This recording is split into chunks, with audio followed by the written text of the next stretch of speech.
കോട്ടയം ജില്ലയിലെ കറുകച്ചാലിലാണ് നീതുവും കുടുംബവും താമസിച്ചിരുന്നത്. നീതുവിന് 35 വയസ്സുണ്ട്. നീതുവിന് ഭർത്താവും 2 പെൺകുട്ടികളുമാണ്. മൂത്ത കുട്ടി 10ാം ക്ലാസ്സിലും ഇളയ കുട്ടി 7ാം ക്ലാസ്സിലുമൊക്കെയാണ് പഠിക്കുന്നത്. നീതുവിൻ്റെ അച്ഛനും അമ്മയും 2 സഹോദരിമാരും അവരുടെ കുടുംബ വീട്ടിലാണ്.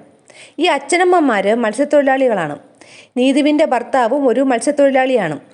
അച്ഛനമ്മമാർക്ക് പ്രായം ചെന്നതോടെ ഇവർക്ക് വലുതായിട്ടൊന്നും മത്സ്യക്കച്ചവടത്തിന് പോകാൻ പറ്റാത്തതുകൊണ്ട് നീതു എല്ലാ മാസവും സ്വന്തം കുടുംബത്തിനെ ആവുന്ന വിധം സാമ്പത്തികമായി സഹായിക്കും. അതെങ്ങനെയെന്നാൽ ഈ നീതുവിന് ചങ്ങനാശ്ശേരിയിൽ ഒരു ടെക്സ്റ്റൈൽസിൽ ചെറിയ ജോലിയൊക്കെ ഉണ്ട്. അതിൽ നിന്നും കിട്ടുന്ന ഒരു ഓഹരി കൊണ്ടാണ് വീട്ടുകാരെയും അവൾ സഹായിക്കുന്നത്. ബാക്കി പൈസ ഭർത്താവിനെ ഏൽപ്പിക്കുകയും ചെയ്യും. ചുരുക്കം പറഞ്ഞാൽ വീട് കഴിഞ്ഞാൽ ജോലി, ജോലി കഴിഞ്ഞാൽ വീട് എന്നൊരു രീതിയിലുള്ള ലൈഫാണ് നീതുവിൻ്റേത്. നീതുവിൻ്റെ ഏറ്റവും വലിയ സങ്കടം എന്ന് പറയുന്നതും ഈ ഭർത്താവ് തന്നെയാണ്. മത്സ്യത്തൊഴിലാളിയായ അയാൾ കിട്ടുന്ന കാശ് മദ്യപിക്കാനും സ്വന്തം കാര്യങ്ങൾക്കും വേണ്ടിയാണ് അധികവും ചിലവാക്കുന്നത്. പോരാത്തതിന് ആവശ്യത്തിനും അനാവശ്യത്തിനും വഴക്കുണ്ടാക്കുകയും ഭാര്യയെ സംശയിക്കുകയും മർദ്ദിക്കുകയും ഒക്കെ ഇയാൾ ചെയ്യും. ഭർത്താവിനെ കൊണ്ട് പൊറുതിമുട്ടിയ നീതു 2 പെൺകുട്ടികളായതുകൊണ്ടും കുടുംബം തകർന്നു പോകാതിരിക്കാൻ വേണ്ടിയിട്ടും എല്ലാം ക്ഷമിച്ചും സഹിച്ചുമൊക്കെ ആ ജീവിതം ഇങ്ങനെ മുന്നോട്ട് കൊണ്ടുപോവുകയാണ്. വേറെ നിവൃത്തിയില്ല. അങ്ങനെ ഇരിക്കെ ഒരു ദിവസം മത്സ്യം വിൽക്കാൻ പോകാൻ പുലർച്ചെ നീതുവിൻ്റെ ഭർത്താവായ വിശാഖ എഴുന്നേൽക്കുകയാണ്. സാധാരണ ഈ സമയം നീതു അടുക്കളയിൽ ആ വെളുപ്പാങ്കാലത്ത് ജോലിത്തിരക്കിലായിരിക്കും. അടുക്കളയിലേക്ക് ഭാര്യയോട് ചായ ചോദിക്കാനായിട്ട് അയാൾ അവിടെ ചെല്ലുകയാണ്. അപ്പോൾ അയാൾ അവിടെ കണ്ട ആ കാഴ്ച ഒട്ടും പ്രതീക്ഷിക്കാത്ത ഒന്നായിരുന്നു. എന്താണ് ആ വെളുപ്പിന് അടുക്കളയിൽ അയാൾ കണ്ട ആ കാഴ്ച? ആ സംഭവത്തിലേക്ക് നമുക്കൊന്ന് പോകാം. ക്രൈം ത്രില്ലർ സ്റ്റോറീസ് കേൾക്കാൻ താല്പര്യമുള്ളവരാണ് നിങ്ങളെങ്കിൽ എൻ്റെ ഈ ചാനൽ ഒന്ന് സബ്സ്ക്രൈബ് ചെയ്യണേ. ഈ വീഡിയോയ്ക്ക് ഒരു ലൈക്കും ഹൈപ്പും തരൂ. Welcome back to Sheeja's creations. നീതുവിൻ്റെ അച്ഛനൊപ്പം മത്സ്യം വിറ്റിരുന്ന ഒരു സുഹൃത്തിൻ്റെ മകനെ കൊണ്ടാണ് മകളുടെ കല്യാണം അയാൾ നടത്തിയത്. തുടക്കത്തിൽ അയാൾ വലിയ കുഴപ്പങ്ങളൊന്നുമില്ലാതെ പോയ ഒരു വ്യക്തിയാണ്. ഇവരുടെ ജീവിതത്തിൽ പതിയെ പതിയെയാണ് ഓരോ പ്രശ്നങ്ങളായിട്ട് തലപൊക്കാൻ തുടങ്ങിയത്. നീതുവിൻ്റെ ഭർത്താവായ വിശാഖ് കാഞ്ഞിരപ്പള്ളി സ്വദേശിയാണ്. എന്നാൽ ഇവരുടെ ജീവിതത്തിൽ എന്താണ് പ്രശ്നമെന്ന് നീതുവിൻ്റെ വീട്ടുകാർക്ക് പോലും അറിയില്ല. നീതു ഒന്നും പറഞ്ഞിട്ടില്ല എന്നതാണ് വാസ്തവം. ഇതിനിടയ്ക്കാണ് ഇവരുടെ വീടിനടുത്ത് ഒരു കുടുംബം താമസിക്കാൻ വാടകയ്ക്ക് വരുന്നത്. അൻഷാദും കുടുംബവും. അൻഷാദ് ഒരു ഓട്ടോക്കാരനാണ്. ഭാര്യയും 2 മക്കളൊക്കെ ഉണ്ട്. അയാൾക്ക് കുഞ്ഞുകുട്ടി പരാധീനക്കാരനാണ്. അൻഷാദിനെ പറ്റി പറയുകയാണെങ്കിൽ അയാൾ പകൽ സമയം സ്കൂൾ ഓട്ടോ ഓടാനാണ് പോകുന്നത്. കൂടാതെ നൈറ്റ് എക്സ്ട്രാ ഓട്ടോ ഓടാൻ പോകും. എന്നാലേ അയാൾക്ക് ഇത്തിരി കടങ്ങളൊക്കെ ഉള്ളത് കൊണ്ട് ഭാര്യയും കുട്ടികളെയൊക്കെ നന്നായിട്ട് നോക്കാൻ സാധിക്കും. കുടുംബത്തിന് വേണ്ടി രാപ്പകലില്ലാതെ കഷ്ടപ്പെടുന്ന അൻഷാദും കുടുംബത്തിന് വേണ്ടി മാത്രം കഷ്ടപ്പെടുന്ന നീതുവും പരസ്പരം കണ്ടുമുട്ടുകയാണ്. അൻഷാദിൻ്റെ ഭാര്യയുമായിട്ട് നീതുവിന് നല്ലൊരു അടുപ്പമൊക്കെ ഉണ്ടായിരുന്നു. ആ ഒരു അടുപ്പം പതിയെ പതിയെ അൻഷാദുമായിട്ടും തുടങ്ങി. തിരിച്ചും അങ്ങനെ തന്നെയാണ് അൻഷാദിന്. ഇത് ആർക്കും ഒരു സംശയത്തിനും ഇട നൽകിയില്ല. ഇവരുടെ ഈ ഒരു ബന്ധം അൻഷാദിനൊപ്പം ഒരു കൂസലുമില്ലാതെ ഓട്ടോയിൽ കയറി ഈ നീതു കറങ്ങി നടക്കാനൊക്കെ തുടങ്ങി. ഈ ബന്ധം എല്ലാ അതിരുകളും കടന്ന് മറ്റൊരു തലത്തിലേക്ക് പോവുകയാണ്. എങ്ങനെയോ നീതുവിൻ്റെ ഭർത്താവിൻ്റെ ചെവിയിൽ, അതായത് വിശാഖിൻ്റെ ചെവിയിൽ ഈ കാര്യങ്ങളെല്ലാം എത്തി. അയാൾ മറ്റുള്ളവർ പറയുന്നത് ശരിയാണോ എന്നറിയാൻ നീതുവിനെ വാച്ച് ചെയ്യാൻ തന്നെ തീരുമാനിച്ചു. ആ വാച്ചിങ്ങിന് ഒടുവിൽ അയാളത് മനസ്സിലാക്കുകയാണ്. തൻ്റെ ഭാര്യയ്ക്ക് അയൽവാസിയായ ആ വാടകക്കാരനുമായിട്ട് അവിഹിത ബന്ധം ഉണ്ട് എന്ന്. വിശാഖ് ഒച്ചപ്പാടും ബഹളവും ഒന്നും ഉണ്ടാക്കാതെ അവളോട് പറഞ്ഞു, നീ ചെയ്യുന്നതെല്ലാം എനിക്കറിയാം. ഇതുവരെ സംഭവിച്ചതെല്ലാം ക്ഷമിക്കാൻ ഞാൻ തയ്യാറാണ്. ഇതിവിടെ വച്ച് നിർത്തിയാൽ മാത്രം. നീതു നിറകണ്ണുകളോടെ എനിക്ക് തെറ്റ് പറ്റിപ്പോയി, ഇനി ഇല്ല എന്ന് പറഞ്ഞ് ക്ഷമ ചോദിക്കുകയാണ് ഭർത്താവിനോട്. ചെവി അറിയാതെ ഭാര്യയും ഭർത്താവും എല്ലാം പറഞ്ഞ് അവസാനിപ്പിച്ച് പഴയതുപോലെ അവരുടെ ജീവിതമായിട്ട് ഇങ്ങനെ മുന്നോട്ട് പോയി. ഇതിനിടയ്ക്ക് അൻഷാദ് നീതുവിനെ കാണാൻ ശ്രമിക്കുകയും ഫോൺ വിളിക്കാൻ ശ്രമിക്കുകയും ഒക്കെ ചെയ്യുന്നുണ്ട്. പക്ഷെ അവൾ അയാൾക്ക് മുഖം കൊടുക്കുന്നില്ല, ഫോൺ കട്ട് ചെയ്തുകൊണ്ടിരുന്നു. ഇങ്ങനെ അയാളെ പാടെ ഒഴിവാക്കുകയാണ്. ഒരു ദിവസം രണ്ടും കൽപ്പിച്ച് ഈ മാറ്റത്തിൻ്റെ കാര്യം എന്തെന്ന് അറിഞ്ഞിട്ട് തന്നെ കാര്യമെന്ന മട്ടിൽ അൻഷാദ് നീതു വീട്ടിലേക്ക് പോകുന്ന, അതായത് ജോലി കഴിഞ്ഞ് വീട്ടിലേക്ക് പോകുന്ന ആ ഇടവഴിയിൽ നിലയുറപ്പിച്ചു. അൻഷാദ് നിനക്ക് എന്തു പറ്റി എന്ന് ചോദിക്കുകയാണ്. എന്തിനാണ് നീ എന്നെ ഒഴിവാക്കുന്നത് എന്നും അയാൾ ചോദിച്ചു. അപ്പോൾ അവൾ പറഞ്ഞ മറുപടി, എനിക്കിപ്പോൾ എൻ്റെ കുടുംബമാണ് വലുത്, ഇനി ഈ ബന്ധം പറഞ്ഞ് പിന്നാലെ വരരുത്. ഇത്രയും പറഞ്ഞിട്ട് നീതു അങ്ങ് പോവുകയാണ്. അൻഷാദ് അവൾ പോണെങ്കിൽ പോട്ടെ എന്നൊരു ലാഘവത്തിലേ അതെടുത്തുള്ളൂ. കുറച്ച് ദിവസങ്ങൾ അങ്ങനെ കഴിഞ്ഞുപോയി. ഒരു ദിവസം ഈ മത്സ്യക്കച്ചവടത്തിന് പോകാനായിട്ട് വിശാഖ് രാവിലെ എഴുന്നേൽക്കുകയാണ്. കുട്ടികൾക്ക് സ്കൂളിൽ പോകണം, നീതുവിന് ടെക്സ്റ്റൈൽസിൽ പോകണം, വീട്ടുജോലികളാണെങ്കിൽ ഒരുപാടുണ്ട്. അതുകൊണ്ട് തന്നെ നീതു പതിവ് പോലെ എന്നും വെളുപ്പിനാണ് എണീക്കുന്നത്. അതും ഈ ഭർത്താവ് എഴുന്നേൽക്കുന്നതിന് മുമ്പേ അവൾ ഉറക്കം എഴുന്നേൽക്കും. അങ്ങനെ അയാൾ രാവിലെ ഉറക്കം എഴുന്നേറ്റിട്ട് ചായ കുടിക്കാനായിട്ട് അടുക്കളയിലേക്ക് ഭാര്യയോട് ചായ ചോദിക്കാനായിട്ട് പോവുകയാണ്. അടുക്കളയിൽ അപ്പോൾ ലൈറ്റ് കിടക്കുന്നതാണ് അയാൾ കണ്ടത്. അങ്ങനെയാണ് അങ്ങോട്ട് പോകുന്നത്. അടുക്കളയിലേക്ക് ചായ ചോദിക്കാൻ ചെന്ന അയാൾ നോക്കുമ്പോൾ അവിടെ ആരുമില്ല. വീട് മുഴുവൻ അരിച്ചിട്ടും നീതുവിന് അവിടെ എങ്ങും കാണാനില്ല. അപ്പോഴാണ് അടുക്കളയുടെ ചുമരിൽ അയാൾ അത് ശ്രദ്ധിക്കുന്നത്. ഒരു പേപ്പറിൽ എന്തോ അവൾ എഴുതി ഒട്ടിച്ചിരിക്കുകയാണ്. വായിച്ചു നോക്കിയ ആ മനുഷ്യൻ ഞെട്ടിപ്പോയി. നീതു എഴുതി ഒട്ടിച്ചിരിക്കുന്നത് ഇതാണ്: എനിക്ക് നിങ്ങളെ ഇനി വേണ്ട, എൻ്റെ വഴി ഞാൻ നോക്കിക്കൊള്ളാം, കുട്ടികളെ ചോദിച്ച് വരികയും ഇല്ല എന്ന്. നീതു അൻഷാദിനൊപ്പം ചാടിപ്പോയി എന്നാണ് വിശാഖ് കരുതിയത്. പക്ഷേ അയാളുടെ ആ ഊഹം തെറ്റിപ്പോയി. നേരം വെളുത്തിട്ട് വിശാഖ് നോക്കുമ്പോൾ തൊട്ടടുത്ത വീട്ടിൽ അൻഷാദ് ഉണ്ട് ഭാര്യയ്ക്കൊപ്പം. പിന്നെ ഇവളിതെവിടെ പോയി എന്ന് ചിന്തിച്ച വിശാഖ് നേരെ നീതുവിൻ്റെ വീട്ടിലേക്ക് ചെല്ലുമ്പോൾ കാണുന്നത് അവൾ അവിടെ ഉണ്ട്. വിശാഖിനെ ആ വീട്ടിൽ പോലും നീതു കയറ്റിയില്ല. ശരിക്കും പറഞ്ഞാൽ നീതുവിന് എങ്ങനെയെങ്കിലും വിശാഖിനെ ഒഴിവാക്കിയാൽ മതിയെന്നായിരുന്നു. പിന്നീട് നീതു ചെയ്തത് ഭർത്താവിനെതിരെ കേസ് കൊടുക്കുകയാണ്. ഭർത്താവ് തികഞ്ഞ മദ്യപാനിയാണ്, സ്ഥിരം മദ്യപിച്ച് വന്ന് പൊതുരെ തല്ലും, ചിലവിന് ഒരു രൂപ പോലും ഇയാൾ തരികയില്ല എന്നൊക്കെ പറഞ്ഞ് പോരാത്തതിന് ഭർത്താവിന് തന്നെ സംശയമാണെന്നും അയൽവാസിയുമായി കൂട്ടിച്ചേർത്ത് ഇയാൾ ഓരോന്നും പറഞ്ഞ് ഉപദ്രവിക്കുമെന്നും ഒക്കെ അവൾ ഈ പരാതിയിൽ എഴുതി പിടിപ്പിക്കുകയാണ്. സത്യത്തിൽ വിശാഖ് മത്സ്യബന്ധനത്തിന് പോയി കഴിഞ്ഞാൽ പിന്നെ ആ കിട്ടുന്ന കാശ് മുഴുവനും അയാൾ ആ കുടുംബത്തിൽ ഭാര്യയ്ക്കും മക്കൾക്കും വേണ്ടിയിട്ടാണ് ചിലവാക്കുന്നത്. അതായത് കുടുംബത്തിന് വേണ്ടി കഷ്ടപ്പെടുന്ന ഒരു സാധാരണക്കാരൻ.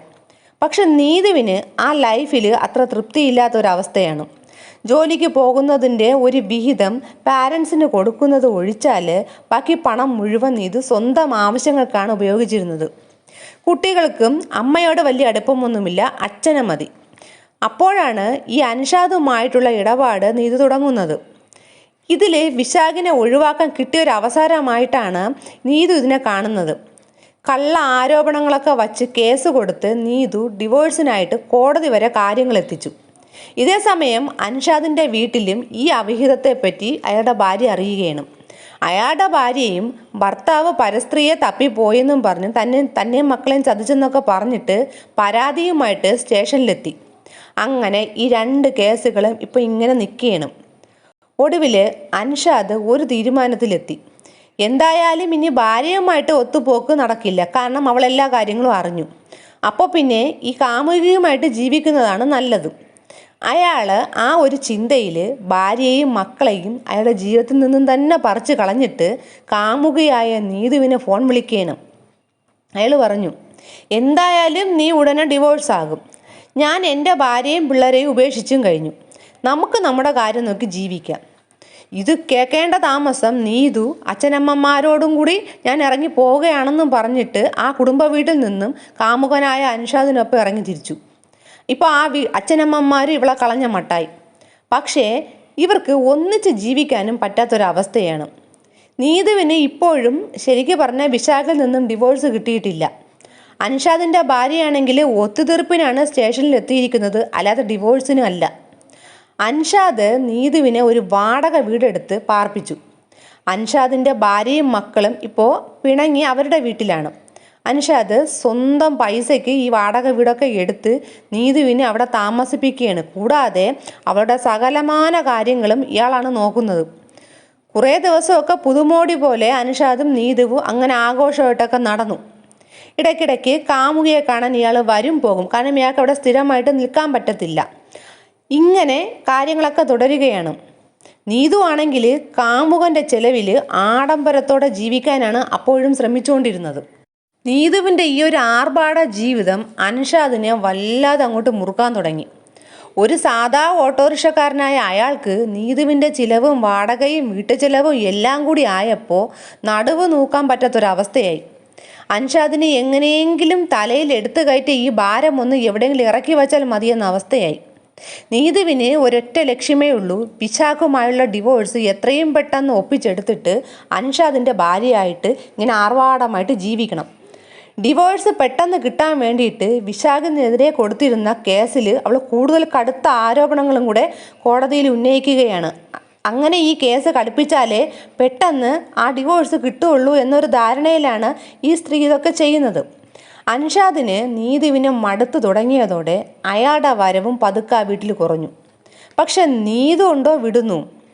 അൻഷാദിനെ ഒരിഞ്ച് പോലും വിടാതെ അവൾ പിടിമുറുക്കി.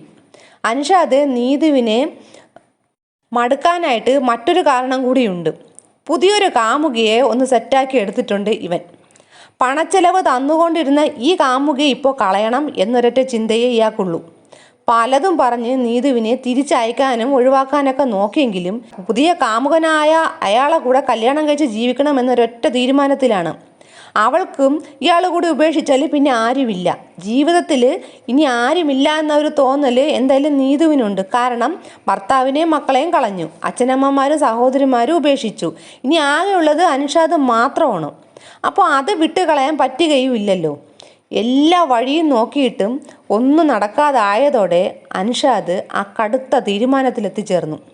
ഇവളെ അങ്ങ് തട്ടിക്കളയണം, പക്ഷേ പോലീസ് പിടിക്കുകയും ചെയ്യരുത്. അതിനുള്ള ഒരു വഴി ആ തലയിൽ ഉദിച്ചു. അത് നടപ്പിലാക്കുന്നതിന് വേണ്ടിയിട്ട് നീതുവിനോട് അതുവരെയും തിരിച്ചു പോകാൻ പറഞ്ഞ അൻഷാദ് പെട്ടെന്ന് കളം മാറ്റി ചവിട്ടുകയാണ്. അവളോട് പറയുകയാണ്, ഇനി നീ എന്തായാലും നിൻ്റെ ഭർത്താവിൻ്റെ അടുത്ത് പോകേണ്ട ആവശ്യമില്ല, നിന്നെ ഞാൻ പൊന്നുപോലെ നോക്കും, പക്ഷേ അതിന് തടസ്സം അവനുമായിട്ടുള്ള ഡിവോഴ്സ് കിട്ടാത്തതാണ്. എത്രയും പെട്ടെന്ന് നീ ആ ഡിവോഴ്സ് ഒന്ന് ഒപ്പിച്ചെടുത്താൽ നമുക്ക് എവിടെയെങ്കിലും പോയി കല്യാണം കഴിച്ച് സുഖമായി ജീവിക്കാമെന്നാണ്. ഇതൊക്കെ പറഞ്ഞിട്ട് അൻഷാദ് നീതുവിനെ ഇങ്ങനെ ഇളക്കാൻ തുടങ്ങി. അവൾ പിന്നെ വിശാഖിനെ പെട്ടെന്ന് കളയാനുള്ള ഒരു വഴിക്ക് വേണ്ടിയിട്ട് ഈ വക്കീൽ ഓഫീസിൽ കയറി ഇറങ്ങുകയാണ്. അൻഷാദ് നീതുവിനെ പോലീസ് പിടിക്കാത്ത വിധം കൊല്ലാനായിട്ടുള്ള പദ്ധതികൾ തലപുകഞ്ഞ് ആലോചിച്ചു കൊണ്ടിരിക്കുമ്പോഴാണ് ഓട്ടോ സ്റ്റാൻഡിലെ ഉറ്റ സുഹൃത്തായ ഉജാസ് എന്ന ഒരുത്തനോട് അയാൾ ഈ കാര്യങ്ങളൊക്കെ ഒന്ന് ഷെയർ ചെയ്യുന്നത്. അവനെയും കൂട്ടി പിടിച്ചായി പിന്നീടുള്ള ആലോചനയ്ക്ക് ഒടുവിൽ രണ്ടുപേരും ചേർന്നിട്ട് ഒരു ഉഗ്രൻ ഐഡിയ കണ്ടുപിടിച്ചു. ഒരു തെളിവും ഇല്ലാതെയുള്ള ഒരു ക്ലീൻ മർഡർ. അതാവുമ്പോൾ കാര്യവും നടക്കും, പോലീസും പിടിക്കില്ല. 2025 മെയ് 8 നീതു അന്ന് കേസിൻ്റെ ആവശ്യവുമായിട്ട് ചങ്ങനാശ്ശേരിയിലെ വക്കീൽ ഓഫീസിലേക്ക് പോകാൻ ആ വീട്ടിൽ നിന്നും കുളിച്ചൊരുങ്ങി ഇറങ്ങുകയാണ്. നീതുവിനിപ്പോൾ ഇതാണ് പണി. എന്നും ഈ ഒരു ഡിവോഴ്സിന് വേണ്ടിയിട്ട് വക്കീൽ ഓഫീസിൽ ഇങ്ങനെ കയറി ഇറങ്ങുകയാണ്. എന്നാലല്ലേ കാമുകനുമായിട്ട് ജീവിക്കാൻ പറ്റത്തുള്ളൂ. രാവിലെ ഒരു 9 മണിയോടടുപ്പിച്ച് നീതു ഇങ്ങനെ റോഡിൻ്റെ ഇടതുവശം ചേർന്ന് നടക്കുകയാണ്. പെട്ടെന്ന് പിന്നാലെ വന്ന ഒരു ഇന്നോവ കാറ് നീതുവിനെ ഇടിച്ച് തെറിപ്പിച്ച ശേഷം നിർത്താതെ അവിടുന്ന് പോയി. ഈ ഇടിയുടെ ആഘാതത്തിൽ കാറിൻ്റെ ബോണറ്റിൽ ഇടിച്ച ശേഷം നീതു അടുത്തുള്ളൊരു ഇലക്ട്രിക് പോസ്റ്റിലും കൂടെ ഇടിച്ച് തെറിച്ചങ്ങ് വീണു. ആൾക്കാരൊക്കെ ചോരയെ കുളിച്ചു കിടന്ന അവളെ താങ്ങിയെടുത്ത് തൊട്ടടുത്തുള്ള ആശുപത്രിയിൽ എത്തിച്ചെങ്കിലും നീതു മരണപ്പെട്ടു. ആ കാർ ഇടിച്ച റോഡിൻ്റെ സൈഡിലെ CCTVയിൽ ഇതൊരു ഇന്നോവ കാറാണ് ഇടിച്ചതെന്നും ആ കാറിൻ്റെ മുൻവശത്തെ നമ്പർ പ്ലേറ്റ് ഇളക്കിയ നിലയിലാണെന്നും പോലീസ് നോട്ട് ചെയ്തു. എന്നാൽ ആ കാറിൻ്റെ പിറകു വശത്തുള്ള നമ്പർ പ്ലേറ്റ് ഇളക്കി മാറ്റിയിട്ടുമില്ല. അതിൽ തന്നെ പോലീസിന് ഇതൊരു മർഡർ ആണെന്ന് ഉറപ്പായി. ഈ കാറ് ഒരു വാടക കാറാണെന്നും പോലീസ് കണ്ടുപിടിക്കുകയാണ്. ഇനി അറിയേണ്ടത് ഈ കാറിൻ്റെ ഓണർ ആരെന്നാണ്. അങ്ങനെ ഈ കാറിൻ്റെ ഓണറെ തപ്പിയെടുത്ത പോലീസ് അയാളോട് ചോദിക്കുമ്പോഴാണ് അയാൾ ഒരാൾക്ക് ഈ കാറ് വാടകയ്ക്ക് കൊടുത്തത് പറയുന്നത്. ആ ആളെ തപ്പിയെടുത്ത് പോയി അങ്ങനെ കൈമറിഞ്ഞ് ഈ കാർ അവസാനം ചെന്ന് നിൽക്കുന്നത് അൻഷാദിൻ്റെ കയ്യിലാണ്. പിന്നെ അൻഷാദിനെ പറ്റി അന്വേഷിക്കുകയാണ്. അൻഷാദും കൂട്ടുകാരൻ ഉജാസും ചേർന്നാണ് തെളിവില്ലാത്ത ഒരു മർഡർ നടത്തിയതെന്ന് പോലീസ് വളരെ എളുപ്പത്തിൽ തന്നെ കണ്ടുപിടിച്ചു. വലിയ തിരക്കൊന്നുമില്ലാത്ത അതും നീതു സ്ഥിരമായിട്ട് പോകുന്ന ആ ഒരു വഴിയിൽ വച്ച് തന്നെയാണ് അവളെ കൊല്ലാൻ ഇവന്മാർ നോക്കിയതും. അതുതന്നെയാണ് ഇവന്മാർ കാണിച്ച ഏക മണ്ടത്തനവും. മാത്രവുമല്ല, നീതുവിൻ്റെ അച്ഛനമ്മമാരും വിശാഖും പറഞ്ഞതനുസരിച്ച് കറക്റ്റായിട്ട് പോലീസ് അൻഷാദിനെ ക്ലിപ്പിടുകയും ചെയ്തു. ഇതോടെ അൻഷാദും ഉജ്ജാസും പിടിയിലായി. ഭർത്താവിനെയും 2 പെൺമക്കളെയും ഉപേക്ഷിച്ച് കാമുകനൊപ്പം ആർഭാടമായി ജീവിക്കാൻ പോയ ആ സ്ത്രീക്ക് കിട്ടിയ മരണം ഇങ്ങനെ ഒരു ദാരുണമായ മരണമായിരുന്നു. ഈ ഒരു സംഭവത്തിനെ പറ്റിയുള്ള നിങ്ങളുടെ അഭിപ്രായം എന്തെന്ന് കമൻറ്റ് ചെയ്യൂ. പുതിയൊരു ക്രൈം ത്രില്ലർ സ്റ്റോറിയുമായി വീണ്ടും വരാം. Thanks for watching.